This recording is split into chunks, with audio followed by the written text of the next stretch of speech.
हम यहाँ पर देखते हैं वीसीडी को रीसेट करने का तरीका क्या है। वीसीडी रीसेट स्विच पर टिप्पणी हमें लिखनी है, तो वो हम देखते हैं यहाँ पर। VCD reset switch, VCD reset switch पर टिप्पणी। तो वीसीडी रीसेट स्विच पर टिप्पणी क्या है? तो जब कभी चलती गाड़ी में कंट्रोल इलेक्ट्रॉनिक्स को ब्लॉक सेक्शन में ऑफ करने की आवश्यकता होती है, जब कभी हमें चलती गाड़ी में कंट्रोल इलेक्ट्रॉनिक्स को ब्लॉक सेक्शन में ऑफ करने की आवश्यकता होती है, ब्लॉक सेक्शन में, तो हम कह सकते हैं कि जब कभी चलती गाड़ी में कंट्रोल इलेक्ट्रॉनिक्स को ब्लॉक सेक्शन में ऑफ करने की आवश्यकता होती है, तो गाड़ी को सेक्शन में खड़ा करने के बाद में, गाड़ी को हमें कहाँ करना चाहिए? गाड़ी को सेक्शन में खड़ा करने के बाद ही कंट्रोल इलेक्ट्रॉनिक्स ऑफ करके, गाड़ी को सेक्शन में खड़ा करने के बाद ही हमें क्या करना चाहिए? कंट्रोल इलेक्ट्रॉनिक्स ऑफ करके हमें ऑन करना चाहिए। तो हम कह सकते हैं कि जब कभी चलती गाड़ी में कंट्रोल इलेक्ट्रॉनिक्स को ब्लॉक सेक्शन में ऑफ करने की आवश्यकता पड़ती है, तो गाड़ी को सेक्शन में खड़ा करने के बाद ही कंट्रोल इलेक्ट्रॉनिक्स को ऑफ करके ऑन करना पड़ता है। ऐसा करने पर जो कॉन्टैक्टर है हमारा, कौन सा कॉन्टैक्टर? कॉन्टैक्टर 126। तो ऐसा जब हम करते हैं तो कॉन्टैक्टर 126 जो कि कंट्रोल सर्किट कॉन्टैक्टर है, वो ओपन होने से ब्रेक इलेक्ट्रॉनिक्स के द्वारा बीपी प्रेशर ड्रॉप हो जाता है। क्योंकि ऐसा करते हैं तो जो कॉन्टैक्टर है हमारा 126, जिसे हम बोलते हैं कंट्रोल सर्किट का कॉन्टैक्टर, ये कंट्रोल सर्किट का कॉन्टैक्टर है 126, ये ओपन हो जाता है और इसके ओपन होने की वजह से ब्रेक इलेक्ट्रॉनिक्स के द्वारा बीपी प्रेशर ड्रॉप होता है। बीपी प्रेशर यहाँ पर ड्रॉप होता है ब्रेक इलेक्ट्रॉनिक्स के द्वारा, जिससे इमरजेंसी ब्रेकिंग हो जाती है। और जब बीपी प्रेशर ब्रेक इलेक्ट्रॉनिक्स के द्वारा ड्रॉप होता है तो इससे क्या होता है? इससे हमारे पास में इमरजेंसी ब्रेकिंग हो जाती है, इमरजेंसी ब्रेकिंग। तो इसकी वजह से यहाँ पर इमरजेंसी ब्रेकिंग हो जाती है, और जब इमरजेंसी ब्रेकिंग हो जाती है तो सेक्शन हमारा अवरुद्ध रहता है, सेक्शन अवरुद्ध है। तो यहाँ पर सेक्शन अवरुद्ध रहता है, जिससे इसका प्रभाव है गाड़ियों के समय पालन पर पड़ता है। और जब सेक्शन अवरुद्ध रहता है तो गाड़ियों का समय पालन नहीं कर पाते हैं। इसलिए हमें क्या करना है? मॉडिफिकेशन किया गया है। मॉडिफिकेशन में SP1 में दिया गया है एक क्या? VCU रीसेट स्विच दिया गया है, विजिलेंस कंट्रोल यूनिट का एक स्विच दिया गया है SP1 में। अब इस विजिलेंस रीसेट स्विच जो दिया गया है और यहाँ पर एक रिले भी लगाई गई है ऐसी परिस्थिति से बचने के लिए, क्योंकि जब हम चलती गाड़ी में कंट्रोल इलेक्ट्रॉनिक्स को ब्लॉक सेक्शन में ऑफ करने की आवश्यकता पड़ती है, तो गाड़ी को सेक्शन में खड़ा करने के बाद कंट्रोल इलेक्ट्रॉनिक्स को ऑफ करने के बाद हम ऑन करते हैं। जब हम ऐसा करते हैं तो जो कंट्रोल सर्किट का कॉन्टैक्टर है वो ओपन हो जाता है, जिसकी वजह से ब्रेक इलेक्ट्रॉनिक्स के द्वारा बीपी प्रेशर ड्रॉप हो जाता है, इमरजेंसी ब्रेकिंग लग जाती है, सेक्शन अवरुद्ध हो जाता है, गाड़ियों का समय पालन हम नहीं कर पाते हैं। इसलिए SP1 पैनल में VCU स्विच दिया गया है और साथ में यहाँ पर रिले भी दी गई है। और जब ये स्विच दिया गया है, रिले दी गई है, तो हम क्या करते हैं? यहाँ पर VCU रीसेट स्विच को प्रेस करते हैं, और जैसे ही VCU रीसेट स्विच को हम प्रेस करेंगे, VCU रीसेट स्विच को, तो जैसे ही हमारा क्या है? VCU रीसेट स्विच है, VCU रीसेट स्विच। तो ये जब मॉडिफिकेशन किया गया है SP1 में, तो VCU रीसेट स्विच है, ये दिया गया है, रिले भी यहाँ पर लगाई गई है।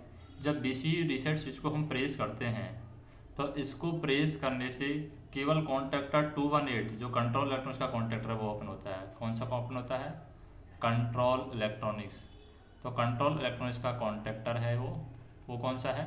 218, केवल 218 ओपन होता है, जिसके कारण से मेन कंट्रोल इलेक्ट्रॉनिक्स ऑफ होता है। क्योंकि कॉन्टैक्टर 218 ओपन होगा, इसके कारण से क्या होगा? इसके ओपन होने की वजह से मेन कंट्रोल इलेक्ट्रॉनिक्स ऑफ होता है, मेन कंट्रोल इलेक्ट्रॉनिक्स। तो इसकी वजह से यहाँ पर मेन कंट्रोल इलेक्ट्रॉनिक्स ऑफ होगा, क्योंकि कॉन्टैक्टर 218 ओपन होगा, तो इसकी वजह से मेन कंट्रोल इलेक्ट्रॉनिक्स ऑफ होगा। और कॉन्टैक्टर 126 यहाँ पर ओपन नहीं होगा, और कॉन्टैक्टर 126 ओपन नहीं होगा, तो इसके कारण से वीपी प्रेशर ड्रॉप भी नहीं होगा। अब ये तो हो गया हमारे पास में वीसीयू रीसेट स्विच के बारे में कि क्या क्या प्रोसेस है। अब इसको रीसेट करने की विधि क्या है, रीसेट का मेथड क्या है वो हम देखते हैं। तो इसका रीसेट का मेथड है कि मान लीजिए गाड़ी चल रही है तो उसी गति से गाड़ी को चलने दें, यानी चलती गाड़ी को हमें खड़ा नहीं करना है, गाड़ी चल रही है तो उसको चलने देना है। दूसरा पॉइंट क्या करना है, हमें VLDJ के द्वारा हमें VCP को ओपन कर देना है। VLDJ के द्वारा VCP ओपन कर देंगे, क्योंकि VLDJ को ऊपर कर देते हैं VCP हमारा ओपन हो जाएगा। VLDJ के द्वारा VCP ओपन करेंगे। कॉन्टैक्टर, इससे क्या होगा, कॉन्टैक्टर जो है डीजे का कॉन्टैक्टर 136.4 ये हमारा ओपन हो जाएगा। फिर हम तीसरा पॉइंट क्या है, ZBT के द्वारा पेंटो को नीचे कर देंगे।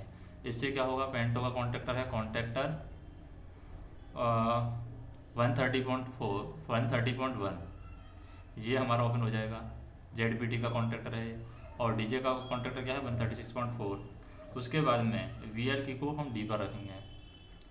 VL की को कहाँ पर रखेंगे, डी पर रखेंगे, यानी ड्राइविंग मोड में रखेंगे। VL की को डी पर रखें। फिर SB1 पैनल में जाएंगे। SB1 पैनल में जो VCU का रीसेट स्विच है, VCU रीसेट स्विच, उस VCU रीसेट स्विच को हम प्रेस करेंगे। और जैसे ही VCU रीसेट स्विच को प्रेस करेंगे, जिससे क्या होगा, MCE ऑफ होगा, मेन कंट्रोल इलेक्ट्रॉनिक्स है ये ऑफ होगा। जैसे ही VCU को रीसेट स्विच को प्रेस करेंगे, मेन कंट्रोल इलेक्ट्रॉनिक्स ऑफ होगा और BP ड्रॉप नहीं होगा। क्या ड्रॉप नहीं होगा, BP ड्रॉप नहीं होगा। तो यहाँ पर BP ड्रॉप नहीं होगा। उसके बाद में छठवां पॉइंट है, ये पांचवा पॉइंट, छठवां पॉइंट क्या है, छठवां पॉइंट है VCU रीसेट स्विच को रिलीज करने पर स्क्रीन ऑन होगा। तो जैसे ही हम क्या करते हैं, VCU रीसेट स्विच, तो VCU रीसेट स्विच को हम रिलीज करते हैं। तो VCU रीसेट स्विच को रिलीज करने पर स्क्रीन ऑन होगा। क्या होगा, स्क्रीन ऑन। तो VCU रीसेट स्विच को रिलीज करने पर स्क्रीन ऑन होगा और यहाँ पर नोड आएगा 504 का नोड आएगा। तो VCU रीसेट स्विच को रिलीज करने पर स्क्रीन ऑन होगा और नोड आएगा 504 का नोड आएगा। उसके बाद में पेंटो को उठा करके डीजे को क्लोज करते हैं। तो यहाँ पर पेंटो को उठा करके हम क्या कर देते हैं, डीजे क्लोज कर देते हैं। तो पेंटो उठाकर डीजे क्लोज करेंगे, गाड़ी से सामान्य कार्य करेंगे। तो ब्रेक सिस्टम में खराबी होने पर यदि कंट्रोल इलेक्ट्रॉनिक्स को ऑफ करना पड़े, अगर हमारे पास में ब्रेक सिस्टम में खराबी है और ब्रेक सिस्टम में खराब होने पर हमें कंट्रोल इलेक्ट्रॉनिक्स को ऑफ करना है, तो VCU रीसेट स्विच का उपयोग हमें नहीं करना है। यहाँ पर VCU रीसेट स्विच का हम उपयोग वहाँ पर नहीं करेंगे। उसी पुराने तरीके से गाड़ी को खड़ी करेंगे और कंट्रोल इलेक्ट्रॉनिक्स को हम ऑफ कर देंगे। अब बात करते हैं हाई रीच संक टाइप पेंटोग्राफ के बारे में। ये क्या होता है, हाई रीच संक टाइप पेंटोग्राफ, हाई रीच संक टाइप पेंटोग्राफ। तो हाई रीच संक टाइप पेंटोग्राफ है। पहला पॉइंट है इसके अंदर हाई रीच संक टाइप पेंटोग्राफ में कि इस पेंटोग्राफ में पेंटो स्ट्रिप में एक प्रेशर पाइपलाइन लगा होता है। क्या लगा होता है, पेंटो स्ट्रिप में एक प्रेशर पाइपलाइन लगा होता है, एक प्रेशर पाइपलाइन। तो एक प्रेशर पाइपलाइन लगा होता है। तो पहला पॉइंट हो गया, प्रेशर पाइपलाइन लगा होता है। इस प्रेशर पाइपलाइन में क्या होगा, 6 kg पर सेंटीमीटर स्क्वायर प्रेशर बना रहता है। दूसरा पॉइंट क्या होगा कि यदि किसी कारणवश जब OHE के किसी पार्ट से टकरा करके ये पेंटो टूटता है, OHE के किसी पार्ट से टकरा करके ये पेंटो टूट जाता है, तो पेंटो स्ट्रिप से प्रेशर ड्रॉप होगा। क्योंकि पेंटो स्ट्रिप में 6 kg पर सेंटीमीटर स्क्वायर है, तो ये प्रेशर ड्रॉप होगा। तो प्रेशर ड्रॉप होना स्टार्ट हो जाता है जैसे ही टूटता है। और पेंटो हमारा जैसे ही प्रेशर ड्रॉप होगा अपने आप नीचे आ जाएगा, अपने आप। तो यहाँ पर नीचे आ जाएगा। तो हम कह सकते हैं कि पेंटो अपने आप नीचे आ जाता है और दोबारा से पेंटो ऊपर नहीं उठेगा ऐसी कंडीशन में, क्योंकि इस पेंटोग्राफ में क्या लगी हुई है, ऑटो ड्रैपिंग डिवाइस लगी हुई है। जब पेंटो टूटता है तो नीचे क्यों आ जाता है, क्योंकि इस पेंटोग्राफ में ऑटो ड्रॉपिंग डिवाइस लगी हुई है, जिसकी वजह से प्रेशर कम होते ही ये अपने आप नीचे आ जाता है। इसका मुख्य कार्य है कि पेंटो के स्ट्रिप या क्षतिग्रस्त होने के कारण पेंटो का अपने आप नीचे आना किसकी वजह से आता है, ऑटो ड्रॉपिंग डिवाइस की वजह से आता है। इस पेंटोग्राफ में ओवर रीच डिटेक्टर भी लगा हुआ है। क्या लगा हुआ है? ORD। तो इसमें ORD भी लगा हुआ है, जिसे हम बोलते हैं ओवर रीच डिटेक्टर। तो इस पेंटोग्राफ में लगा हुआ है, ओवर रीच डिटेक्टर भी लगा हुआ है। इसका मुख्य कार्य क्या है? अनवायर्ड सेक्शन में जाने से होने वाली क्षति से बचना। मान लीजिए पेंटोग्राफ अनवायर्ड सेक्शन में चला जाता है, जहाँ पर वायर टूट गया है उस जगह पर चला जाता है। तो पेंटोग्राफ, जैसे कि यहाँ पर ये वायर लगा हुआ है, यहाँ से टूटा हुआ है, पेंटोग्राफ यहाँ तक जाएगा और यहाँ से एकदम ऊंचा ऊपर की साइड जाएगा। तो मतलब कि हम कह सकते हैं ओवर रीच डिटेक्टर, यानी कोई फिक्स साइड से अगर ऊपर जाएगा पेंटोग्राफ तो ये समझ जाएगा कि यहाँ पर वायर टूटा हुआ है, तो वहाँ पर उस क्षति से बच जाएगा। तो हम कह सकते हैं ओवर रीच डिटेक्टर लगा हुआ है, जिसका मुख्य कार्य है पेंटो को अनवायर्ड सेक्शन में जाने से होने वाली क्षति से बचाना। यदि पेंटो अनवायर्ड सेक्शन में जाता है तो पेंटो की जो ऊंचाई है वो होती है जाने की 3495 से 3500 mm तक। अगर इस ऊंचाई से ऊपर जाता है, यानी 3495 से 3500 mm की ऊंचाई तक जाता है, तो हमारा ORD ऑपरेट हो जाता है, ओवर रीच डिटेक्टर ऑपरेट हो जाता है। और पेंटो इस ऊंचाई पर जाने के बाद में तुरंत अपने आप ही नीचे आ जाता है, अपने आप। तो तुरंत में पेंटो अपने आप नीचे आ जाता है। पेंटो तब तक सामान्य नहीं होता जब तक कि लॉको की छत पर लगा हुआ ऑपरेट बल्ब, जो RD का ऑपरेट बल्ब है, उसको मैनुअली रीसेट नहीं कर दिया जाए। तो यहाँ पर दोबारा से पेंटो को ऑपरेट करने के लिए ORD को मैनुअली ऑपरेट करना होता है। वापस इसको रीसेट करने के लिए ORD को हमें मैनुअली ऑपरेट करना होता है। और पेंटोग्राफ को न्यूमेटिकली आइसोलेट करने के लिए BEPT वॉल्व के पास में कटआउट कॉक भी होता है। यहाँ पर इस टाइप का जो होता है, उसमें BEPT जो कॉक है उसके पास में कटआउट कॉक भी होता है, कटआउट कॉक। तो हम कह सकते हैं कि पेंटोग्राफ को न्यूमेटिकली आइसोलेट करने के लिए BEPT वॉल्व के पास में कटआउट कॉक भी लगा होता है। अब हम देखते हैं इमरजेंसी कंप्रेसर स्विच, ECPSW।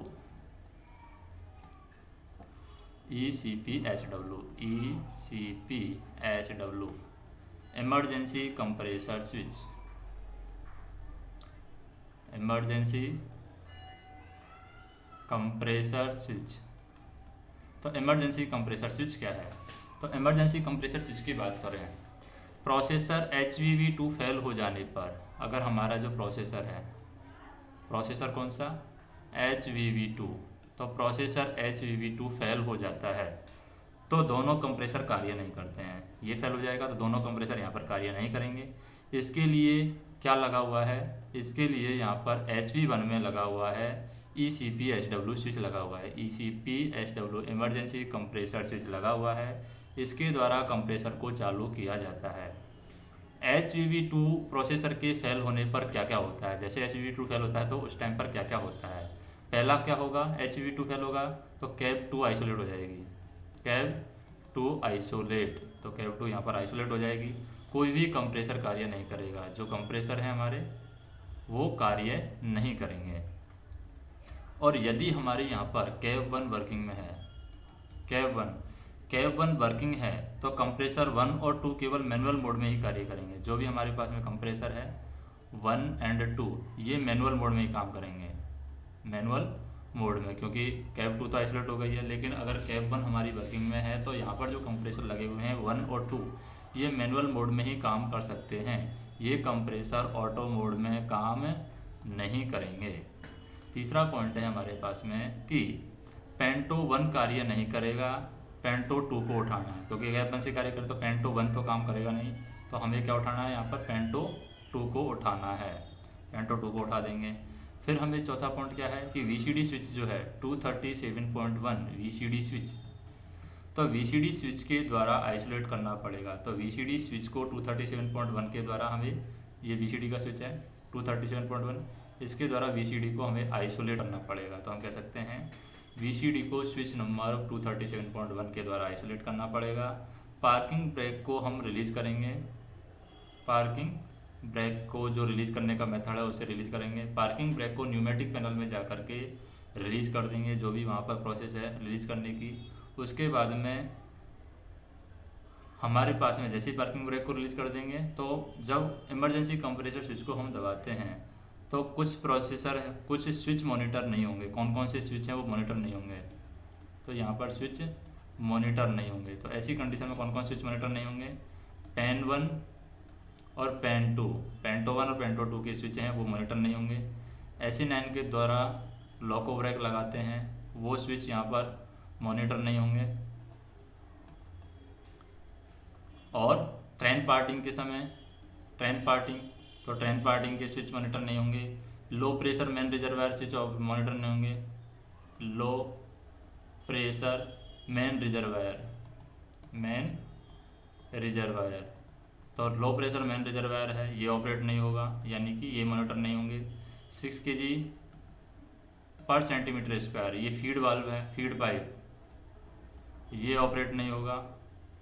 फिर ब्रेक सिलेंडर बोगी 1 और बोगी 2 है। Brake cylinder bogie 1 and bogie 2, तो ब्रेक सिलेंडर बोगी 1 और बोगी 2 है, ये भी यहाँ पर और मॉनिटर नहीं होंगे। तो ECPSW की यहाँ पर 2 पोजीशन है। पहली पोजीशन क्या है और दूसरी पोजीशन क्या है। पहली पोजीशन है ECPSW की ऑफ स्थिति में, ECPSW कार्य नहीं करेगा। अगर 1 पोजीशन पर है ECPSW तो यहाँ पर ये कार्य नहीं करेगा, और अगर 0 पोजीशन पर है यानी ऑन पोजीशन पर है तो ये कार्य करेगा, कार्यरत रहेगा। अब हम बात करते हैं कि सामान्यतः ECPSW स्विच को 1 या ऑफ पर ही रखते हैं। ECPSW जो स्विच है उसको या तो 1 पर रखते हैं सामान्यतः, या फिर हम ऑफ पर ही रखते हैं। अब हम बात करते हैं ECPSW को 0 या ऑन किया जाता है। तो पहला पॉइंट है हमारे पास में ECPSW इसको 0 या ऑन, तो ECPSW को 0 या ऑन किया जाता है तो ये कार्य करेगा। तो HVV1 सर्विस में आने के कारण, अब ये 0 ऑन किया जाएगा तो हमारा क्या होगा, HVV1 सर्विस में आने के कारण, तो HVV1 सर्विस में आने के कारण कैब 2 को बदलने की आवश्यकता नहीं पड़ती है। HVV1 सर्विस में आ जाएगा, इसकी वजह से क्या होगा, कैब 2 इसको बदलने की आवश्यकता नहीं पड़ती है। उसी कैब से कंप्रेसर ऑटो मोड में कार्य करेंगे। तो यहाँ पर उसी कैब से कंप्रेसर है हमारे ऑटो मोड में कार्य करेंगे, लेकिन मैन मोड में कार्य नहीं करेंगे। मैन मोड में तो कंप्रेसर हमारे ऑटो मोड में कार्य करेंगे, लेकिन मैन मोड में कार्य नहीं करेंगे। और जैसे ही हम कैब 1 से कार्य करते समय, जब हम कैब 1 से कार्य करते समय मैनुअल मोड से कार्य करने के साथ साथ, कैब 1 से जब कार्य करते हैं तो मैनुअल मोड, कैब 1 से कार्य करते समय मैनुअल मोड से कार्य करने के साथ साथ ऑटो मोड में भी कंप्रेसर कार्य करना चालू कर देता है। ऑटो मोड, तो ऑटो मोड में भी कंप्रेसर कार्य करना चालू कर देता है, कंप्रेसर कार्य करना यहाँ पर चालू कर देता है। तो हम कह सकते हैं कैब 1 से कार्य करते समय मैनुअल मोड से कार्य करने के साथ साथ ऑटो मोड में भी कंप्रेसर चालू करना, यानी कंप्रेसर हमारे कार्य करना चालू कर देते हैं।